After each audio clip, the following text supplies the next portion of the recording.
Now, we are going to speak to Diabo Seto. She's on the ground. Eskom has briefed the media on the latest state of the electrical system at the Sandton Convention Centre. In May, Eskom said it was able to meet the country's electricity demands.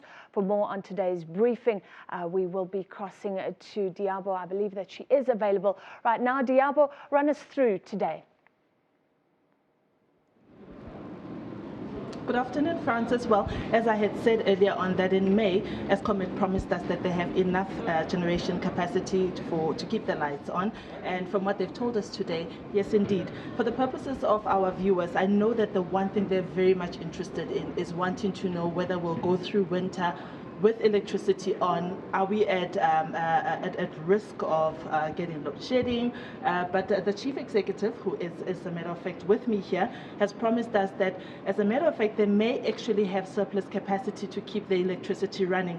You remember that on Sunday when Bill Gates was here, one of the things that he mentioned was the issue of electricity availability and how that is important for us, South Africa and the rest of Africa and the economies to keep growing. Well, to know that there is enough electricity to keep South Africa growing is important, because we also know of the kind of problems we ran into a year ago, or maybe let me say 2 years ago, where a GDP took a knock, especially on the back of unsustainable or unreliable power supply. But I have Mr. Brian Molefe with me, who will explain to us exactly how much electricity we have, for how long we have that electricity, and can we afford to keep the lights on, and do we even still need that tariff application that they've told us about? Mr. Molefe, thank you very much for your time. Before we go far, I know that you have made an application to NERSA. That was one of the things I told my viewers, that you're applying for another tariff application. You've made a 4 billion rand profit. Do you even need this money from us? Yes, we do indeed, because you'll remember that our capital program is 350 billion over a 5-year period. So that is the money that we need for maintenance, as well as to finish the capital projects, Kusile, Medupi, and Angola, to make sure that we move into surplus capacity in electricity. So these are projects that started a long time ago, that we do need to finish, and that will require capital.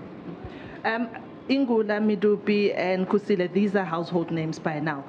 Help us understand where you are in terms of progress with them. I know that Medupi, we added in August last year, we added another 800 megawatts, or is it a later part of 700? Where are we in terms of the other two?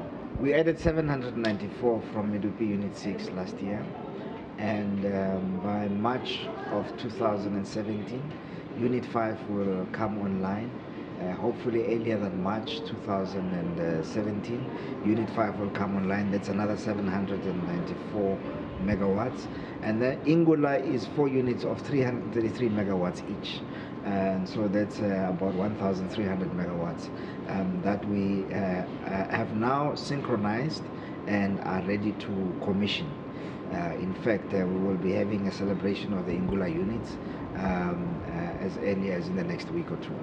You say 81% of energy availability. This is the amount of energy that is available, am I correct?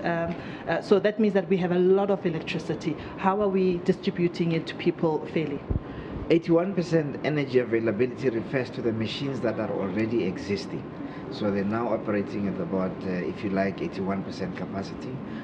In the past, they were operating at about 69%, 70% capacity, because they were breaking down. They were having unplanned outages, as well as the planned outages were very high.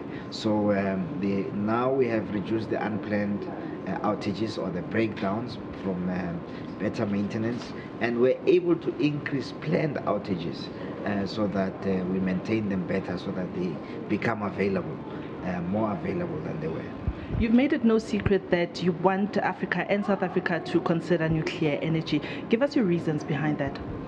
I think it should be considered. I do not understand why we have a fear of nuclear.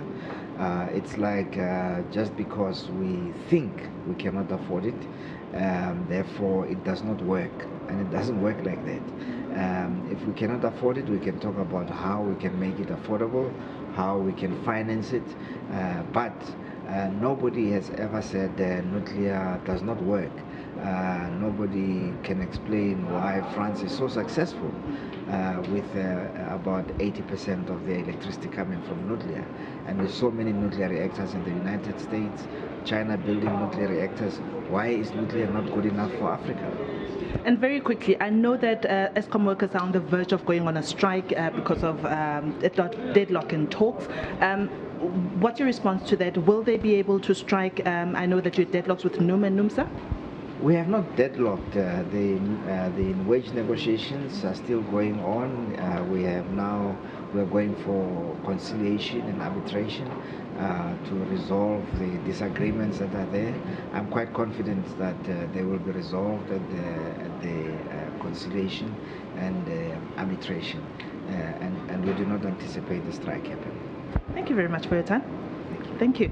Well, Francis, I know I've taken a little bit of your time, but there you have it. He does not expect a strike to happen, and as far as power generation and keeping our lights on, it seems like everything is on track.